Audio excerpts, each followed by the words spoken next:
This is the Fantasy Football Unlimited podcast with your host, Kevin Murray.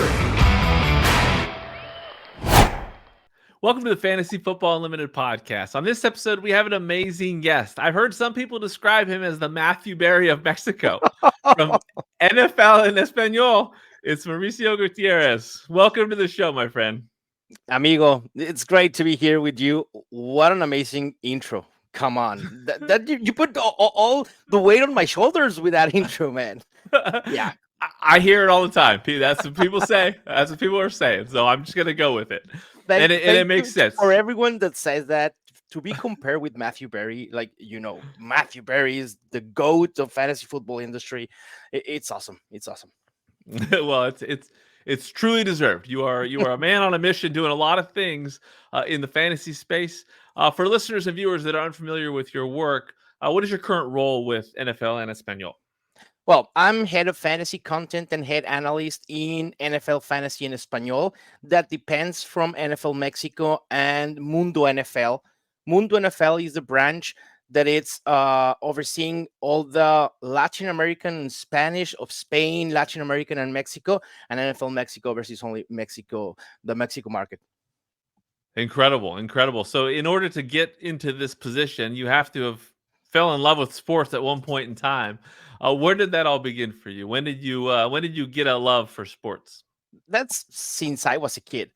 I remember watching sports with my family, especially with my father in his room. Like, my father was in his bed, then my mother on the other side of the bed, and my brothers and I went like in the floor, and we put like a sleeping bag and watch sports from there. Everything from soccer, baseball, NFL, Olympics, World Cup, everything. And I also practiced during my young age. I practiced soccer, tennis, basketball. That would be like revealing for people who know me. My height is not like a basketball player at all. But in Mexico, in my high school, they made a team. I made a team. I played a little bit, so I played basketball, and then I played golf as well. Nice. So you were a man of many sports, many interests. I love that. Yeah. Do you remember, like, growing up, who your favorite teams were, who your favorite players were? Speaking of like American sports, NFL, it's the Houston Oilers. For me, the Houston Oilers is a team that I came in love with, and I know NFL because of the Houston Oilers. My parents and my grandfather took me to a game in the Astrodome, like when I was like probably 10, 11 years old, and I fell in love with the atmosphere, with the team in whole. Seeing Warren Moon, I fell in love with that quarterback. Then Eddie George, and both of them were great. Then in the 90s, the Braves were a team that I really enjoyed. Tom Glavine, John Smalls, Greg Maddux, Chipper Jones. Wow, Yeah. it was awesome. Yeah. And was the Braves? Is it because it was on TV? Like Yeah. Same Yeah. thing for me. I grew up in Seattle, and the Mariners weren't that great. Griffey was special. Right, Was special, but I remember always watching. There wasn't a lot of baseball on TV. Maybe on ESPN on Sundays, Right. Sunday night baseball. But I would always watch Braves games, and I too fell in love with that. With the Ron Gant and David Justice, and then Yeah. and Dave then Justice. Yeah, of course. Actually, this baseball is signed by Javi Lopez. Nice. The World Series it was 91 or 95. I don't remember, but that's a Javi Lopez signed baseball. Oh, that's wonderful. Yeah, it's funny Yeah. how when you get to see something on TV and you watch it over, you start to follow those Right. teams. So I too Yeah. with the Braves, I like them. It's like funny, Kev, because I usually my teams doesn't win so much. Like, not even my soccer team in Mexico, my NFL team, the Tennessee Titans, doesn't win much. But the Braves are the exception, because in the 90s they were dominant. They didn't won too many World Series, but they won every single year the division. And it was great to have a team that actually won something. Who was your soccer team in Mexico? It's named Atlas. It's Okay. a Guadalajara-based team. The logo, I think I have. Yeah, I have it here. This is the logo of Atlas. Oh, okay. It's a big A with the red and black. Nice, nice. Did you have any international sports, heroes or athletes that you admired, like whether it was, soccer or Olympics or anything like that? When I was in my youth, I really followed a Manchester United player. Not It's not David Beckham. It was more like under the radar player. It was called Paul. Well, it's called Paul Scholes. It was a midfielder. He played for England as well. It was awesome to watch him play, and also an Argentinian player, Pablo Aimar. It Mm. was great. Actually, he's now part of the Argentina team that won the World Cup, but as a coach in Okay. that team. Yeah, Okay. Okay. So as a sports fan, obviously you can be let down. There can be some moments of, the worst moments as a sports fan, and then also some great ones. What was yeah. the worst moment you had as a sports fan, and what was your favorite moment as a sports fan? It was 2 yards apart, 3 yards apart. Tennessee Titans Yeah. in that Super Bowl 34 against the Rams. Yeah. It was tough. It was tough to watch it. Yeah, and you know, you you put it in retrospective, and you say, yeah, probably with this team we are going to get again to go to the Super Bowl sometime, and it has never happened. So Yeah. it's really bittersweet, like to watch your team playing in the Super Bowl, but losing it was really hard to see.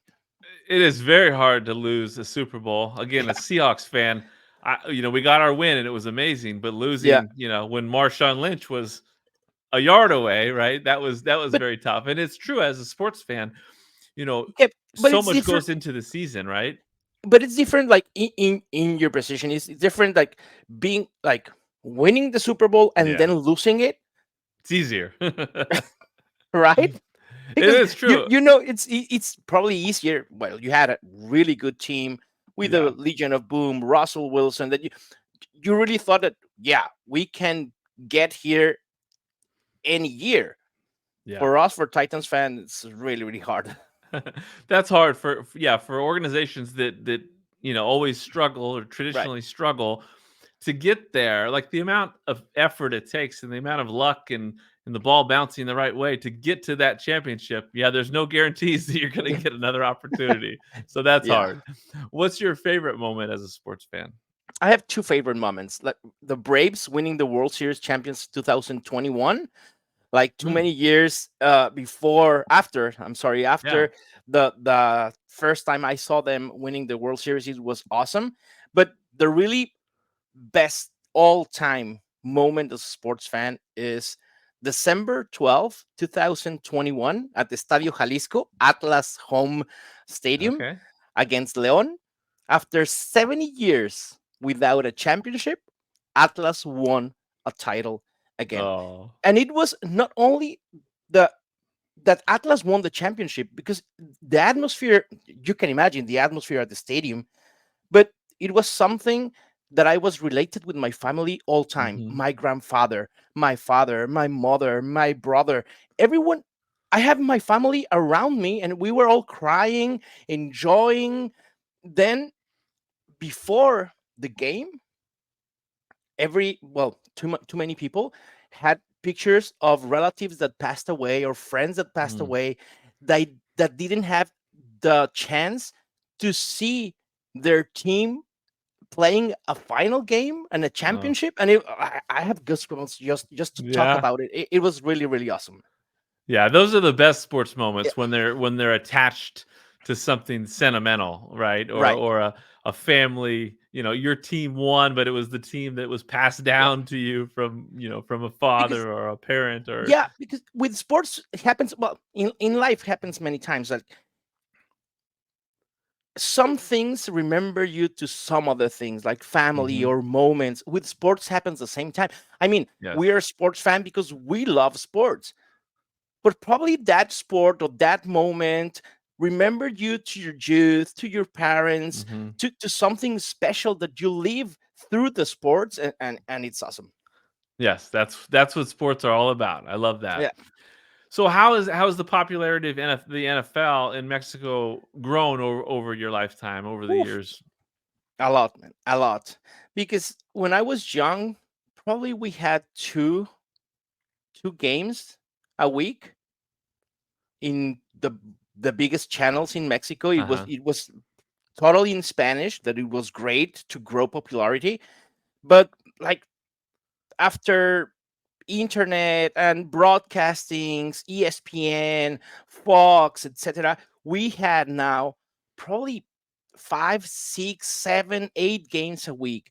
And with NFL Game Pass, we have all the season long. We can watch any game anytime. And for instance, in 2017, there were like 18.2% of Mexicans said they were interested in NFL. Mm. In 2022, that increased to the 36.4%. Wow. Now, the numbers said that we have 40 million fans in Mexico. And the NFL, with its global market program, Mexico now has 10 teams, or 10 teams have marketing rights in Mexico. It's been huge and it's been growing. Of course, to have a Mexico game here in the last, well, since 2000, I don't recall, but we had 3 years with Mexico game. Now, Mm. because the Estadio Azteca is remodeling for the World Cup, we didn't have a game, but that also, of course, helped to increase popularity in Mexico. Wonderful. So when did you yourself discover fantasy sports? It was a long time ago, probably 2001, Okay. 2002. I was playing. I don't know if someone know about this game. It was called Hat Trick. It Okay. was a managed virtual soccer team. You Not like fantasy football that you grab player or you draft players from real life, but in Hat Trick you build a virtual team and you Mm. manage it. You the administration, coach, all the business stuff, and it was really, Wow. really, uh, it, it was really entertaining. And one day watching NFL, I was like, "Hmm, probably on the internet there should be something similar of like this for NFL." And I browse it and boom, fantasy football. But it was really, really tough because I had to play like 2 or 3 years in public leagues in Mhm. NFL.com because I didn't have friends that enjoyed fantasy football or that knew fantasy football. Yeah. That came later in my life when I have a home league, and it was like game changer. Oh, yeah, I bet. So do you remember, like, whose content you consumed way back in the day? Yeah, Michael Fabiano, Matthew Berry, of Mm. course. And I remember every time my family went to a trip to the US, I asked for magazines, the Mhm. ESPN, the NFL magazine, and I consumed everything. I really enjoyed reading it. I I actually miss those magazines. I actually, Yeah. when I found someone magazine, I bought it because I really enjoyed it. I know it's can be outdated soon, like rapidly, but the magazines had really, really good content on the profiles of every player and the strategy in general. Yeah, I loved, back with when magazines were popular, like every summer, like when they'd Yeah, come out, I'd collect a few of the magazines and consume those during the summertime, and it was always special. It was a great tradition. the NFL magazine from 2000, I think 2005, 2006, that Tom Okay. Brady on the main page. It's Yeah. one of my favorites. Yeah, there's so many memories, when it comes to the covers, Yeah, on some of those magazines. I remember, like, Arian Foster on the horse, right? Or the unicorn, right? Like, yeah. lots of Even Colin Kaepernick was in one cover yeah. on the ESPN Fantasy Football magazine. Yeah, and then I think Russell Wilson was maybe on an alternate cover of that same Yeah, one, maybe, something like that's that. right. Yeah, Good stuff. Good memories, yeah. good memories.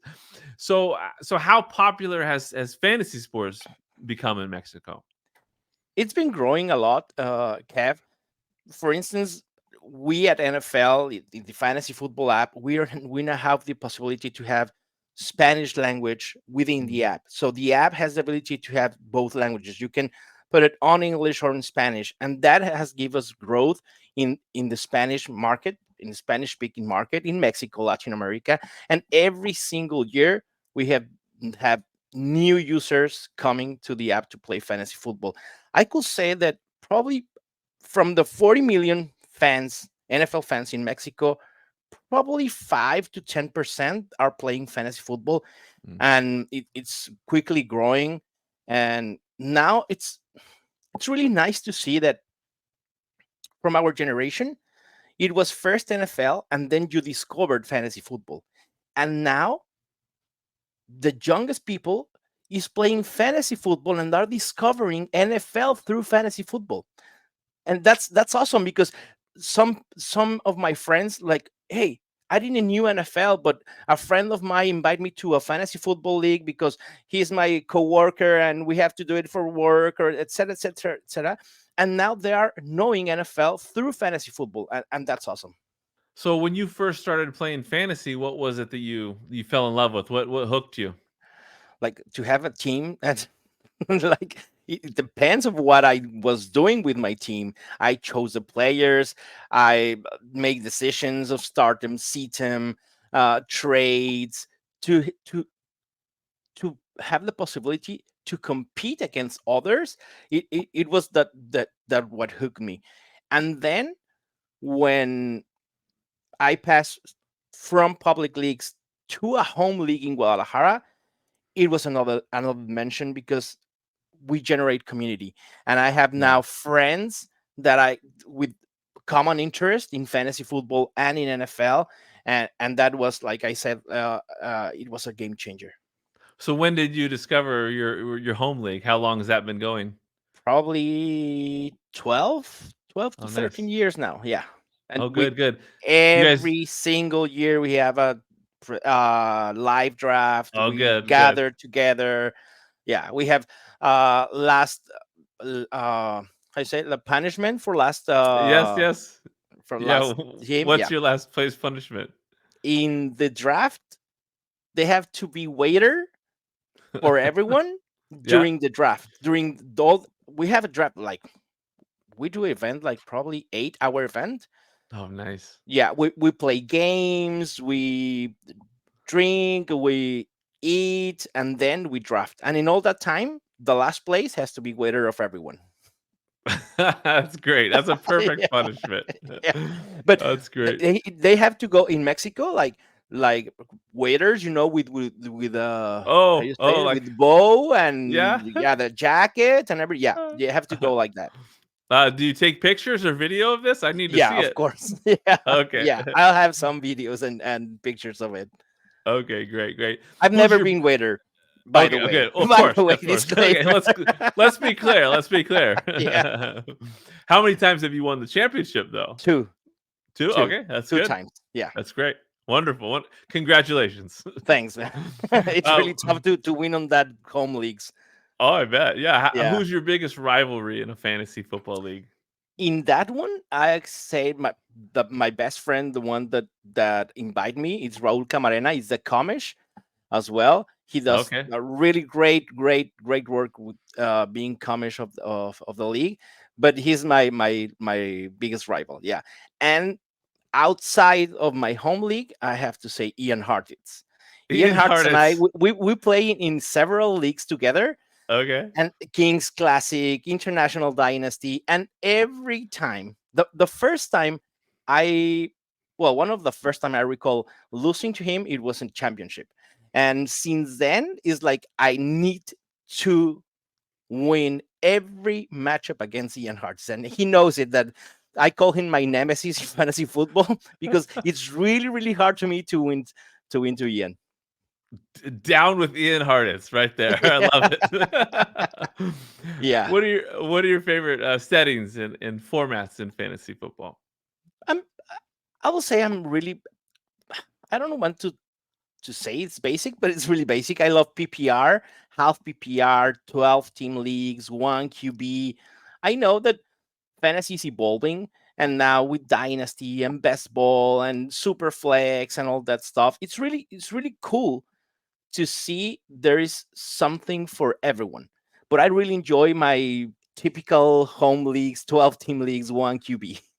Sure, and that makes Yeah. sense. So when did you start creating fantasy content? What inspired you to start creating content, and what led to the opportunity with NFL? Well, the fantasy football content started 10 years ago. Stadio Fantasy was created in 2013. But before that, I was writing some articles for a website called gradacentral.com. It's now no longer exists. And I wrote like 2 articles a week, probably 3. And I really enjoyed a lot. And when Grada Central shut down, I was like, I want to continue to generate content, to write, because it was a really nice hobby. And it was that moment that I was like, okay, you want to make NFL content or do you want to do fantasy football content? I was already really immersed in fantasy football. I was consuming a lot of content from great content creators in the US, and I was like, no one is creating content in Spanish. And this could be a really good market to develop, because I know it was going to grow a lot. So I decided to create stadiofantasy.com from zero, knowing nothing about websites or digital content. Who knows me? I'm a lawyer. I studied law, and I didn't care. I was like, I'm going to do this. And now, 10 years later, I generate content for NFL Mexico. And that opportunity was because what I was doing at Estadio Fantasy. For me, sometimes people ask me, like, what's what's the difference between you and other content creators?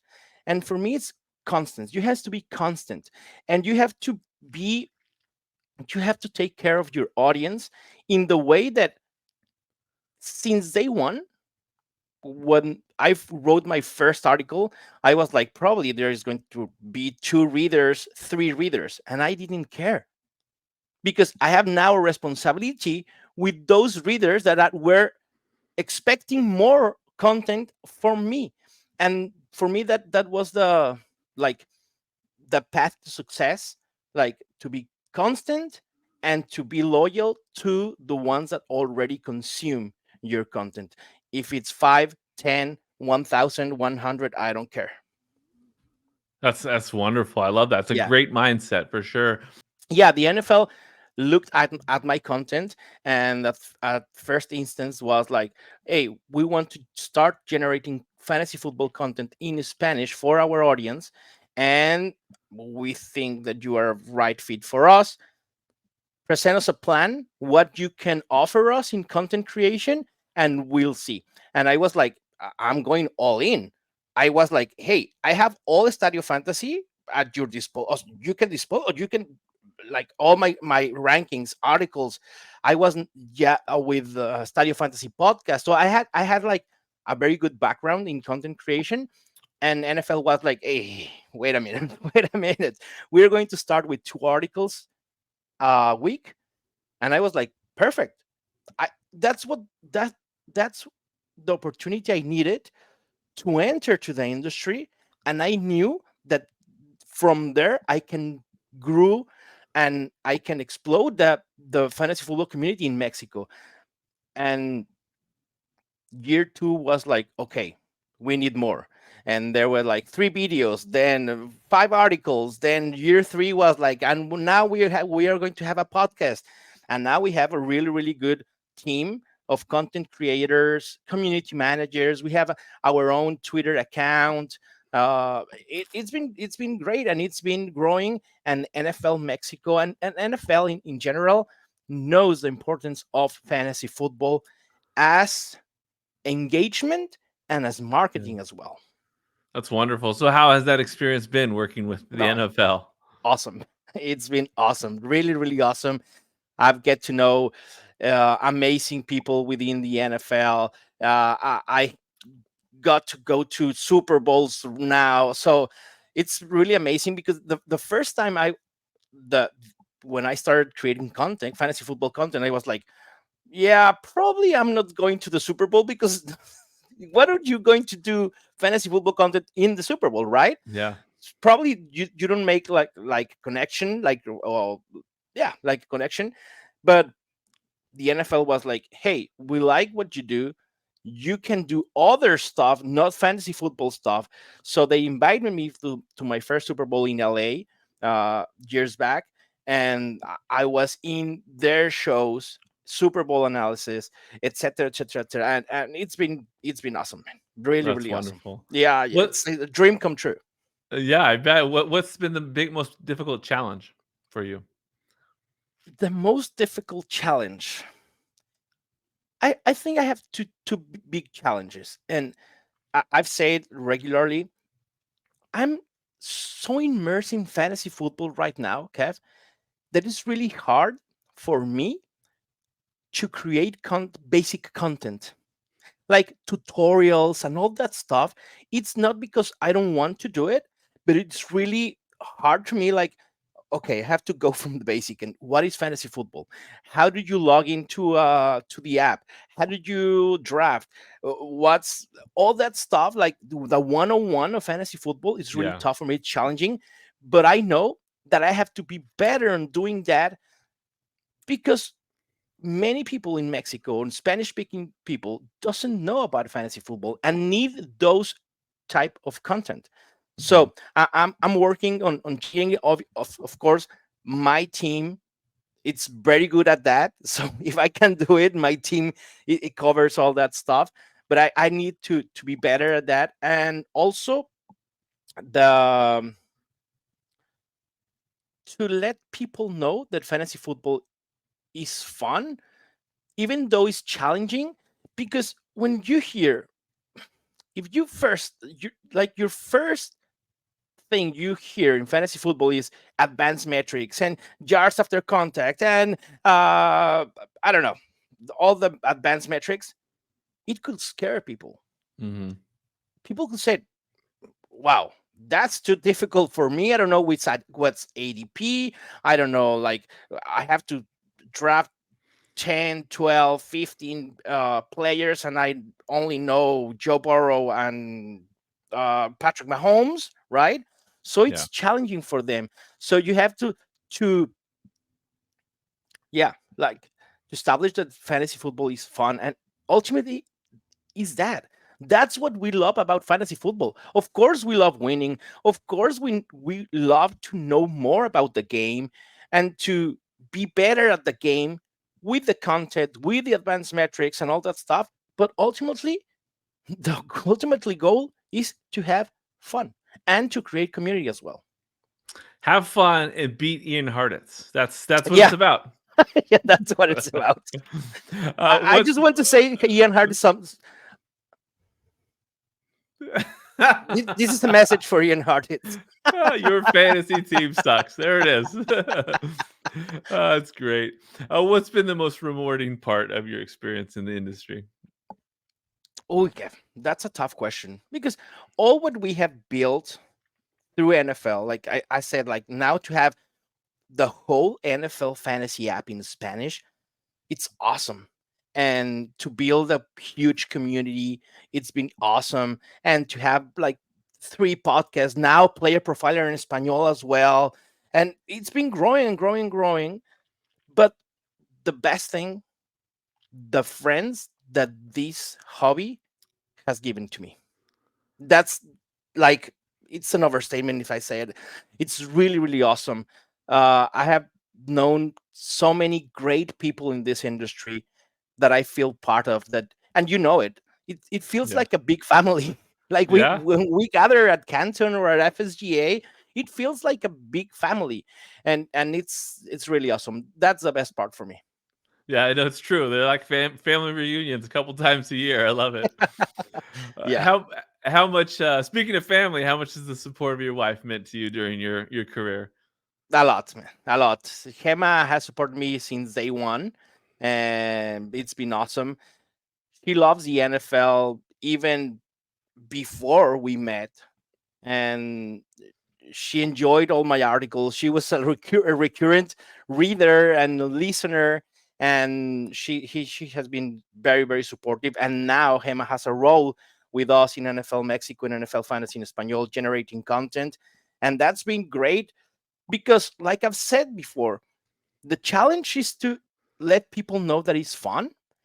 But women's has another challenge, and we have to create, or we have to tell women, and our job is to create a safe environment for everyone, including women.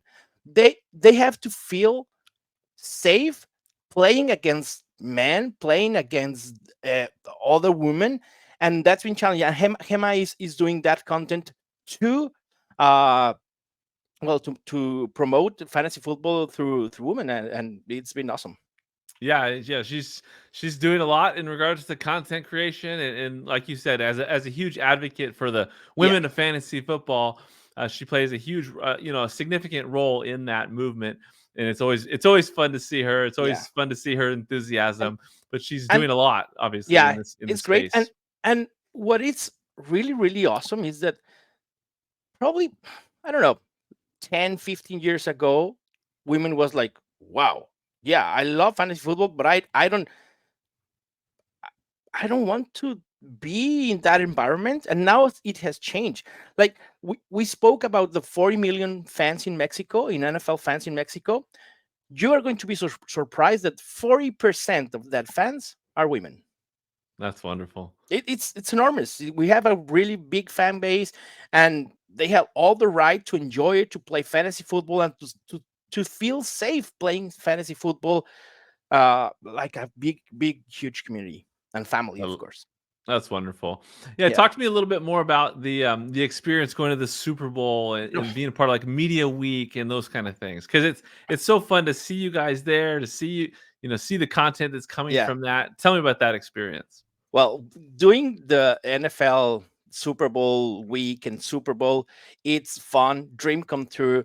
It's tired as well. It's really tiring because you are all day on set waiting for calls. You don't know which players is going to come to the set so we can interview them. Some of them doesn't come, some of them come late, so you have to be there like from 8 7 a.m to 6 7 p.m. So it's a work, all day work. It's really challenging.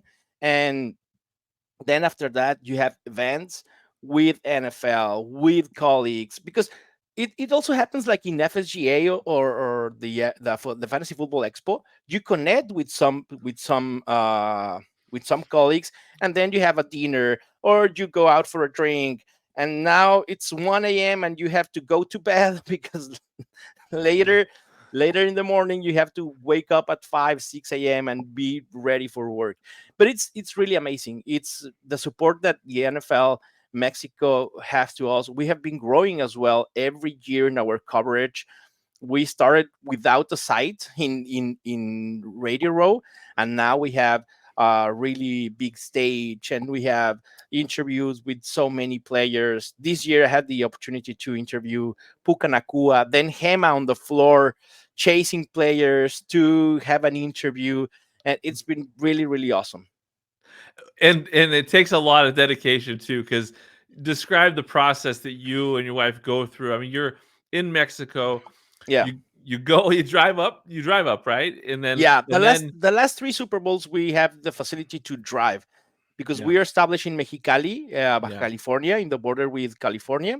We are like 1 hour 20 driving from San Diego, and we drove to LA. Then we drove to Phoenix, and we drove to Las Vegas for the Yeah, Super so Bowl. yeah, so how long was that trip? Next year, I'm not going to No, drive. no. How long was that trip? Because you bookended the trip with FSGA too. So you Yeah, were gone for how long? it was.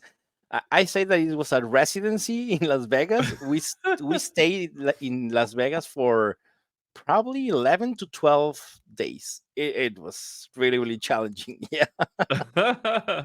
That's amazing. The last day at the FSGA, Kev, I was like, man, I can't. I need to Yeah, rest. I wanted to go out from after the FSGA party yeah, in the hotel. I was yeah. like, I want to go out and I want to contact with more people. But I was like, no, no more. No. My body was like, you need to sleep, man. You got to save up your energy for Canton, because again, that's not an easy trip either. No, But no. what's your experience been with like the expo and getting out there for like the first time? Like what was your experience like getting there for the first time, and then obviously how it's evolved over the years you've been there?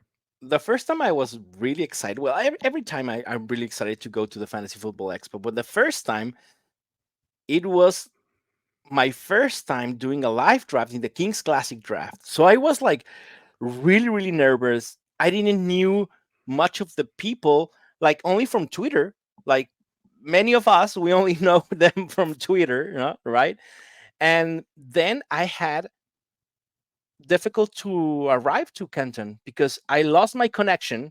Mm. I flight from Guadalajara to Houston, then Houston to Cleveland, and on Houston, the line to it was not TCA, it was the other line, the migration, is how you say it Oh yeah, is, yeah, immigration. Yeah, immigration. When you yeah, put your passport international. and your visa, yeah, Yeah, yeah. it was huge. It was like 1 hour and a half line and Customs, customs, right? yeah, Yeah, it yeah. was one and a half hour line, and I lost my connection. And then I went to the airline and they were like, oh yeah, no problem, we can flight you to Cleveland tomorrow. And I was like, we are going to give you in a hotel and all. And I was like, that doesn't fix me. That Yeah. I don't want to go to Cleveland tomorrow. I need to go to Cleveland today because I fly on Friday, and on Saturday was the Kings Classic Yeah. draft. So if I do that, I was going to miss the draft. And I was like, no, I don't care. I need to buy another ticket right now. And I found a ticket, like last minute ticket, from Houston to Orlando, and then Orlando to Cleveland. I arrived Cleveland on Friday, like probably 12 or 1 a.m. And then the next day, the draft. But it was awesome. It was really worth it because, like I said, you feel within family.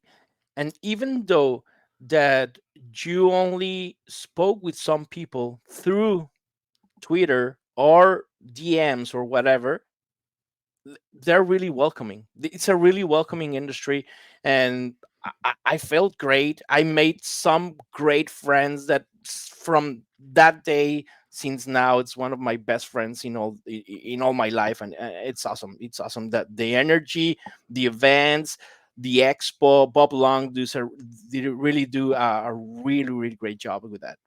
For sure. And you've also gone to SFBL LA, Yeah, right? For that first time. And then you yeah. brought the live Scott Fish Bowl to Mexico. Talk to me about your SFBL, your live SFB events and the Like experience you've had with those. from the first time I went to the the Fantasy Football Expo, I was like, I need to go to every single fantasy football event that I can, right? That I can possibly can. Yeah. And with that mindset, I have been every year. This is going to be my fourth year in the Fantasy Football Expo.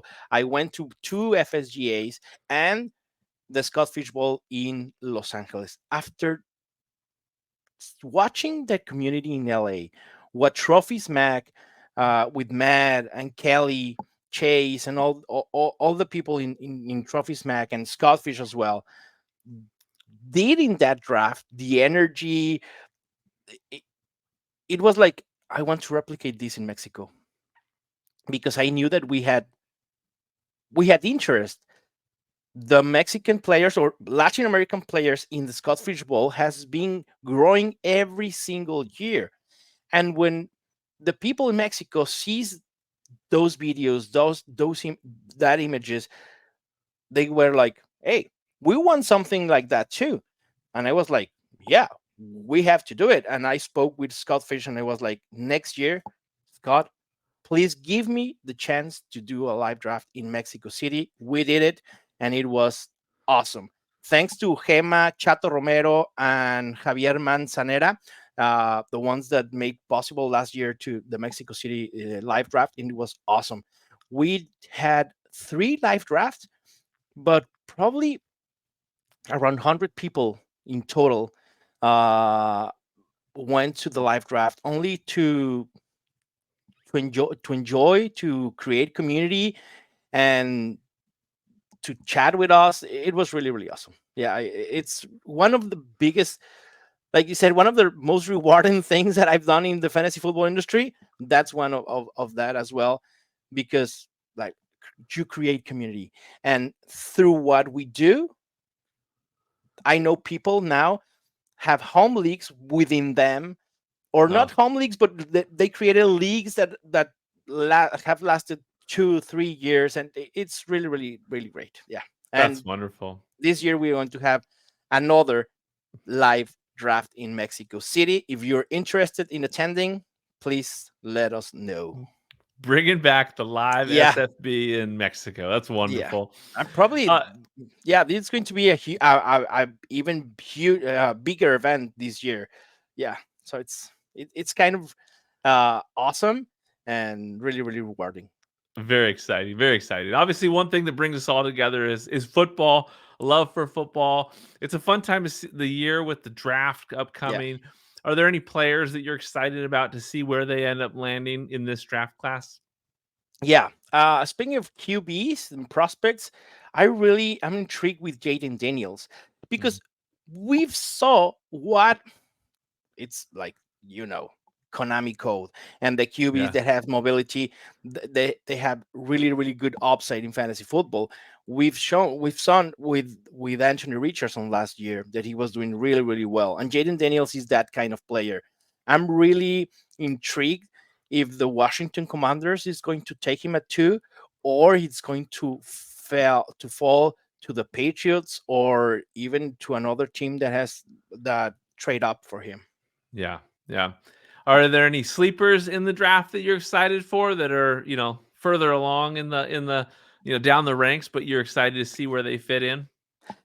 Oh, I don't know if Lad McConkey is a sleeper, like, but I really enjoy it. It's a really good wide receiver that can play in the slot with the NFL right where is right now.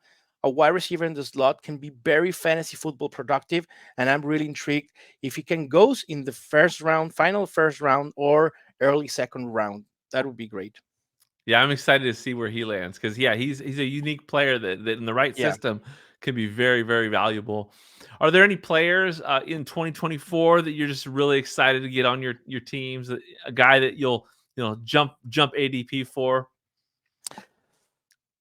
Speaking of running backs, I don't know if you know, Kev, but in my community, I've been linked to several players. Antonio Gibson, and I have a nickname Mau Gibson. Then I have another nickname that it's Mau Mixon, Mauricio and Mixon. Joe Yeah, yeah, Mixon yeah. has been one of my favorite running backs in the late years. And I think this year with the Houston Texans could be a really, really good asset. Top 12, probably. And I think people don't really expect that.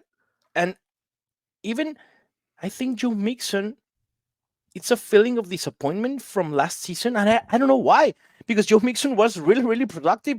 He ended up being a top 12, top 15 running back. And now in that system with CJ Stroud and all the weapons around him, it's be really, really great.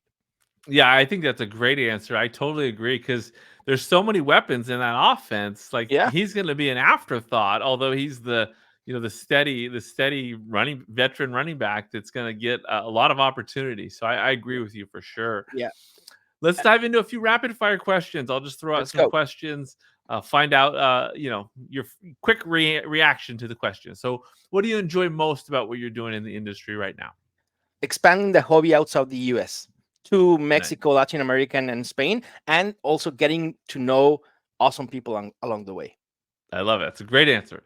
What are your favorite hobbies and activities outside of sports? Food, beer, travel, and sports cards.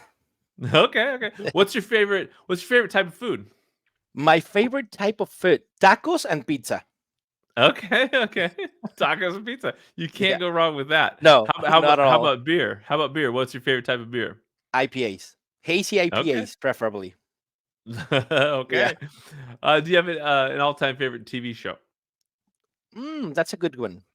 Game of Thrones, probably, but in comedy, The Office. The Office makes me laugh every single time I see it. I love it. Yeah, How about an all-time favorite movie? Star Wars, no doubt. And like, Okay. if I have to mention one movie within Star Wars, Episode 5, The Empire Strikes Back. Yeah, that's the GOAT, isn't it? Yeah, like How you can see I'm a huge Star Wars fan here in my back. yeah, Yeah, yeah. How about an all-time favorite sports movie? even though I don't like to watch box, Rocky is one of my favorite sports movies of all time. And even though I don't watch too much hockey, The Mighty Ducks, one of my favorites as well. Very good, very good. Who's your favorite artist, band, musician? I can't say only one. I'm going to say two: you two and Bob Marley. Okay, well that's good combination. Yeah. What are you most grateful for at this time? To be healthy, to do what I do, and to have a job that I don't call a job. That's a great answer. Yeah. Can you name a few people that have just had a huge impact on you along the way in your journey in the fantasy sports industry? Oh, that's really tough. A few. Liz Loza, the first one that really gave me an opportunity. She invited me to the Yahoo Sports podcast when I was beginning my career. Scott Fish, Bob Harris, Joy Wright, Chris Allen, Ryan Hallam, John Daigle, and the late Mike Taglier. That we really, really, really miss him every single day. Well, you just named some outstanding people that definitely have had a huge impact on a lot of people. So that's an outstanding list. What advice do you have for people that want to get more involved in fantasy content, creating content, even whether they're content creators now that want to do more in the space, or people on the outside that want to jump in? What advice do you have? It's very simple, Kev. Do it. Why don't you Do do it. it? If you want to do it, do it. I've said that advice to some of my people that in Mexico is generating content and now are really, really thriving, and they're really doing great things in the industry, in the Spanish speaking industry. And that's the thing. Do it. Why don't you want to do it? Because I don't know if someone is going to listen. Like I've said, if you have one listener, you have an audience. If you have one reader, you have an audience. Build the audience with your work. And for have an audience, you have to work, you have to be constant, and you have to do it. That's it. It's very simple. I know it's very simple, and some people will say, yeah, do it, but how do I do it? Find the way. YouTube is a really great tutorial for everyone. Like I've said, I studied law. I didn't knew anything about podcasting, about generating content, about websites. I didn't knew nothing, but I did it. Just do it. That's great. That's great advice. It's perfect advice. What advice do you have for brands out there, small brands or whatnot that aren't able to recognize that Yeah. niche that's out there when it comes to Spanish speaking content and whatnot? Talk about like the opportunity out there for It- people to convert some content into Spanish speaking. there's big opportunities here in the Latin American market. Like I said, just in Mexico, we have 40 million fans, probably playing fantasy football around 6 to 8 million. That's a huge market. And brands have to recognize that market, that the fantasy football, it's now an international thing. It's not only a US thing. Now Scott Fish has a live draft in Mexico, in Brazil, in England, in Spain, in Lithuania. It's amazing. It's really, really awesome. And how it's growing, you have to think outside the box. Not only the market is within the US, it's a huge market outside the US, and you have to attack that market. I'm really proud that Player Profiler think about that. And now we have Player Profiler in Espanol. It's only the podcast, but I think it's going to grow more and more every single year. And if you really want the small brands or big brands want to develop content in Spanish and you don't know where to start, please contact me. I can contact you to the right people to do that content. Exciting stuff, exciting times, and the best is yet to come on that front. Is Yeah. there anything that we haven't covered that you want to share before we close things out here? Yeah. Something that I have, wanted to say in the beginning, but I didn't have the time to do it.